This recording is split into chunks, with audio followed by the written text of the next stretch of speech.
There's a lot of brothers online that will tell sisters that stop dating, procreating, or even marrying thugs. And a lot of times this message is received by some sisters as well, they are attacking us, they hate us. But no, they're actually trying to save your life. And I'm going to give you an example of why you should not fool with any kind of thug. You had a woman that is no kind of hood rat at all. And I refer to women who are not hood rats still dating thugs. Now, this woman had 2 children from a previous relationship, and they were older children. She got with a thug that got out of jail that was in there for 16 years for killing his first wife. And she knew this. And at the end of the situation, she had 2 kids with him. He ended up trying to kill her and killed all 4 of her children. Now, this scenario started last year, and this thug just got sentenced for the evil that he has done. So it's going to be a few clips, but let's go ahead and roll them.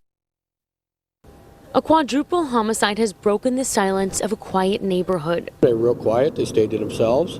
I mean, the kids, I've seen them walk by here. They were very respectful. Police tell us a blended family lived here. The father accused of attacking his wife, Faith Green, and killing his 2 teenage stepchildren and his 2 younger girls. Family friend Bridget Baker says Green lived for her 4 children. I mean, beautiful person, very outgoing, caring of her family, just a loving person. You know, there's not too much more you can say about her. Police say the father and stepfather called 911 around 1:20 this morning, claiming he killed his whole family. Investigators found him sitting on the front porch, waiting to be arrested. Inside the home, police say they found the 2 older children, 17 and 19, shot and killed in the basement. The younger girls, 4 and 6 years old, were rushed to the hospital with their mother. We're told the girls died, police believe, from carbon monoxide. They believe the father put them in the car, manipulated the tailpipe, and killed the girls with exhaust fumes that filled this car. I know the little ones, I mean, just typical children, you know, outgoing just like their mom. Always just a joy to be around when they were in my company. Their mother, Faith Green, was stabbed and shot but is alive. Baker says the couple did have marriage issues. She says there were red flags. There were some, but she really didn't share a whole lot with me. But there were some problems going on in the household from what I understand. They separated for a little while, and then she was back maybe 4 or 5 months later, and they've been there ever since. Police believe a rocky marriage may be motive. They're searching the couple's cell phones for clues. It don't make any sense. Why would somebody do that? You know, I mean, it's I could see you killing yourself or something, but taking kills, why would you do that? It just don't make any sense. So we have been out on the scene all morning speaking with neighbors, and they keep drawing our attention to the carport in front of this home. So we're going to zoom in to show you. You can see there are curtains hanging in this carport. Neighbors tell us the family used that carport as an outdoor living space. That's where they often held family get-togethers. In fact, they just had a birthday party there a few weeks ago, is what neighbors tell us. And the most shocking thing to these neighbors is they come out here and they see now a car parked in that carport. They tell us cars have never been parked in this carport before because, as you can see, they use this as an outdoor living space. Well, that is where police believe these 2 young girls were placed in that car and breathed in those exhaust fumes and then eventually died. So that is a car. You can't see it. It's being blocked right now, but that car was backed up into that carport. So just a heartbreaking story out here as these details continue to be divulged and revealed throughout this investigation. My daughter was beautiful, cheerleading, and she had her head on her shoulders, and my son was a graduate. He was doing things, he wanted to be a producer, you know. He had high potential. I just felt like I lost all my, you know, I never knew that it would end so soon like this. Chadney Allen Sr. cannot believe his 2 children, 17-year-old Kara and 19-year-old Chadney Jr. are gone. Police say their stepfather shot them both in front of their mother to punish her because she wanted a divorce and he suspected she had been cheating. I know they were calling for me. I know my daughter. They was wishing I was there to help them. Dearborn Heights police say Gregory Green also murdered his own biological daughters, 6-year-old Coy and 4-year-old Kaleigh. Green's brother claims the children's mother, Faith Green, knew her husband murdered his first wife, Tanya. Like I got hit by a semi-truck because I had no idea that that guy was who he was. I was totally just numb. We talked on the phone to Monica Johnson. It was her cousin, Tanya Green, who Gregory Green murdered in 1991. Tanya's oldest daughter, Danielle, hid in a closet. Her youngest, Bridget, had cerebral palsy and was not injured. But Tanya was pregnant with Green's baby when he stabbed her to death. The last stab when they still went through the baby's heart, and that's what actually killed the baby. The family was devastated a second time when Green was only sentenced to 15 years in prison. I hope he never sees daylight again. The father of 2 of Green's latest murder victims wishes he had known that Green murdered his first wife and unborn child. I don't even think any punishment could fit the crime. If we had the electric chair, I would want him to fry. And in 1992, Gregory Green's own mother asked the judge for leniency in that murder case. She said, quote, "I don't believe a long sentence will make him any better because he has suffered already and will continue to suffer for the rest of his life." Faith Green. Okay. Good morning, Your Honor.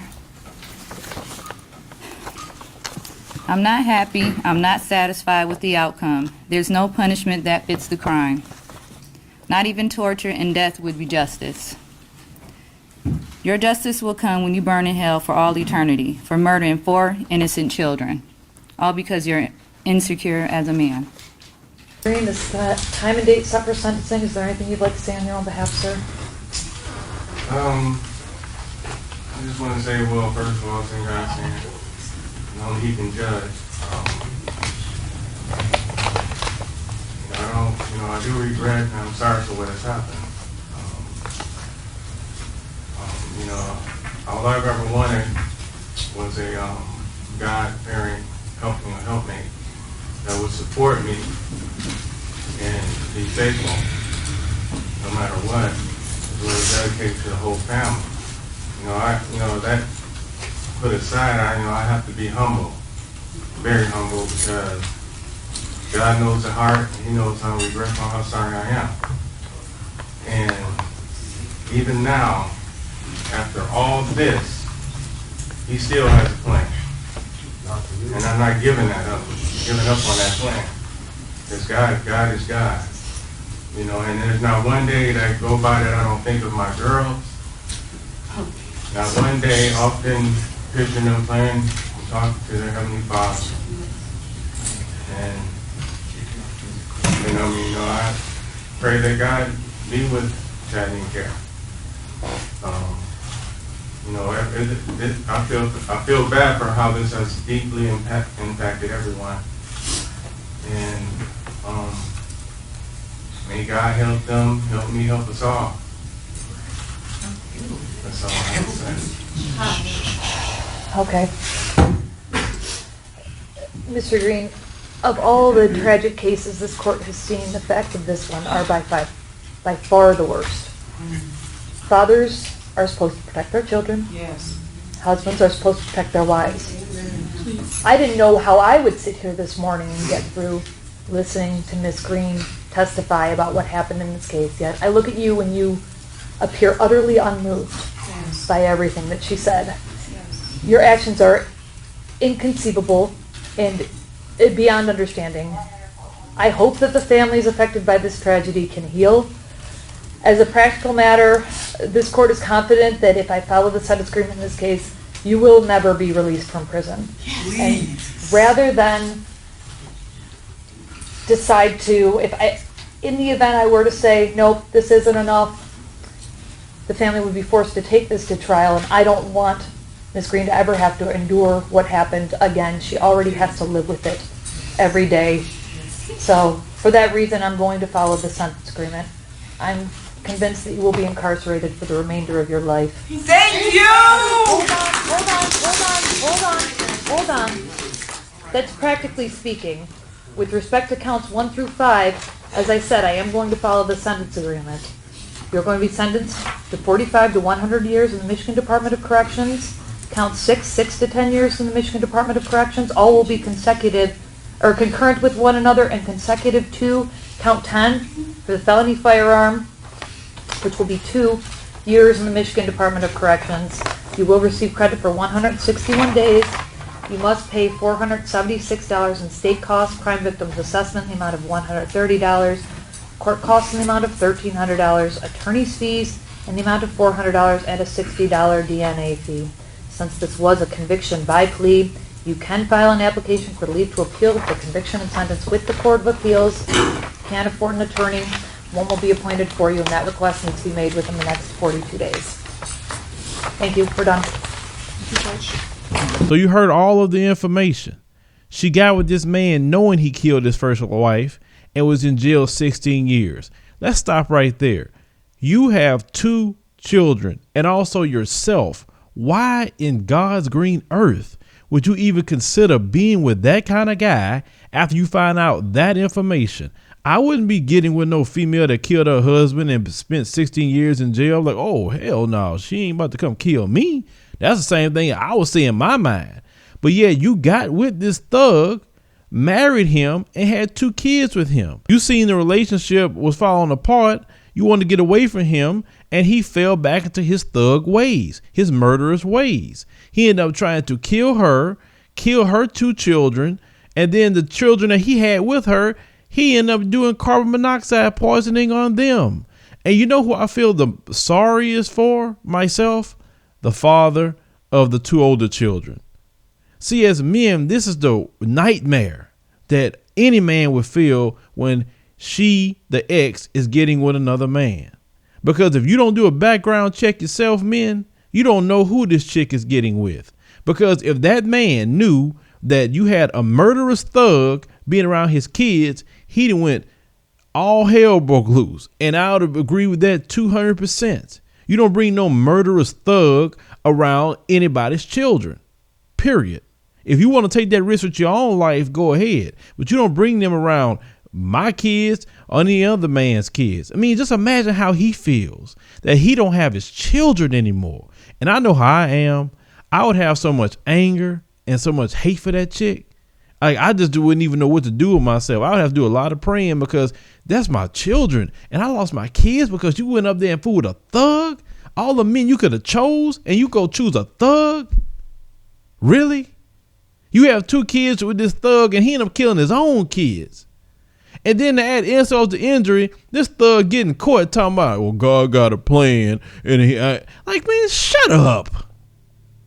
Shut up. That's a problem with some of these black people. You're so religious that you're stupid.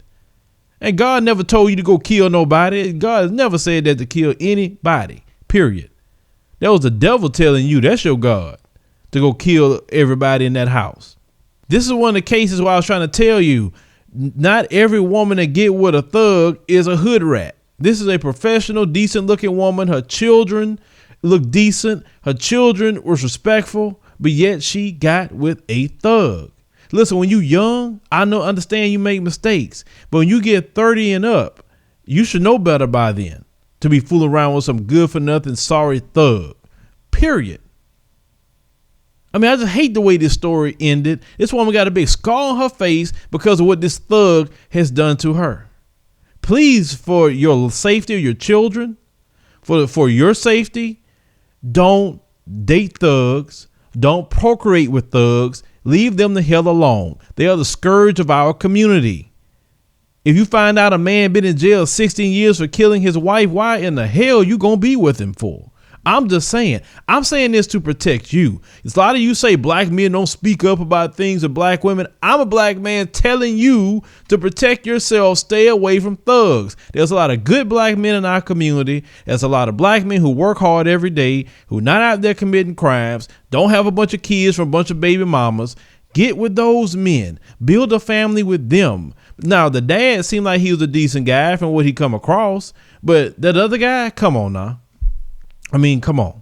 I mean, this story just really it made me shake my head. And this woman got to live the rest of her life knowing that she chose a thug that she knew was a murderer, and yet she put that thug in her house, had kids with this thug, and now she don't have a child left to her name. That's something I wouldn't want to live with for the rest of my life. Please, sisters, leave the thugs alone. Leave me a comment. Let me know what you think about this. Share the video, like the commentary, subscribe for more news stories.